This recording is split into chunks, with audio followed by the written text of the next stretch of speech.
শিশু যৌন হয়রানির 40% ঘটনায় শিক্ষকরা জড়িত। বাল্য বিবাহে বাংলাদেশের অবস্থান এখনো এশিয়ায় প্রথম।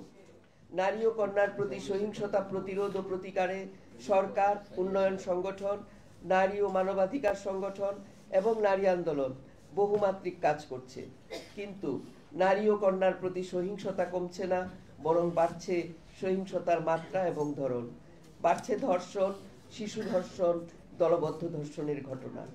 পাশাপাশি বর্তমান সময়ে অনলাইন যোগাযোগের মাধ্যমে নারী ও কন্যার প্রতি সহিংসতার ঘটনাও বৃদ্ধি পাচ্ছে। ধর্ষণের পর ভিডিও ধারণ করে ব্ল্যাকমেইল করা বা pornography, cyber bullying, ID hack করে সুপার ইম্পোজ ছবি তৈরি করে হয়রানি করা হচ্ছে।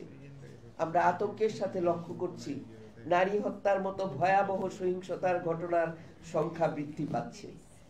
বৈষম্যমূলক সামাজিক প্রথা, আইনের যথাযথ প্রয়োগের অভাব, বিচারের দীর্ঘসূত্রিতা, ন্যায় বিচার প্রাপ্তির ক্ষেত্রে প্রতিবন্ধকতা, রাজনৈতিক আশ্রয় প্রশ্রয়ে ক্ষমতার দাপট নারী ও কন্যার প্রতি সহিংসতার ঘটনার ভিত্তিতে উল্লেখযোগ্য ভূমিকা রাখছে।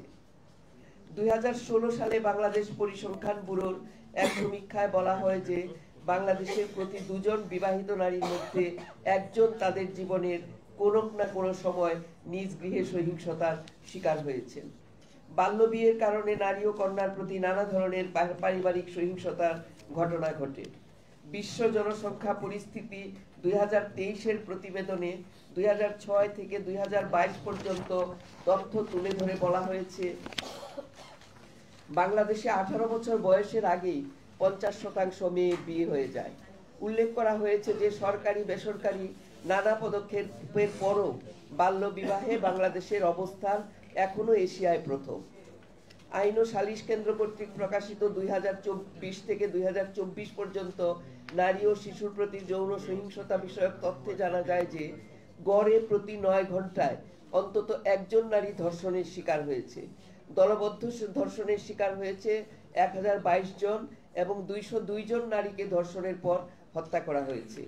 13 থেকে 18 বছর বয়সী কন্যা শিশুদের মধ্যে 47% কন্যা শিশু ধর্ষণ চেষ্টার শিকার হয়েছে। শিশু যৌন হয়রানির 40% ঘটনায় শিক্ষকরা জড়িত। প্রতি 3টি ধর্ষণের ঘটনার মধ্যে 1টি ঘটনা নথিবদ্ধ হয় না।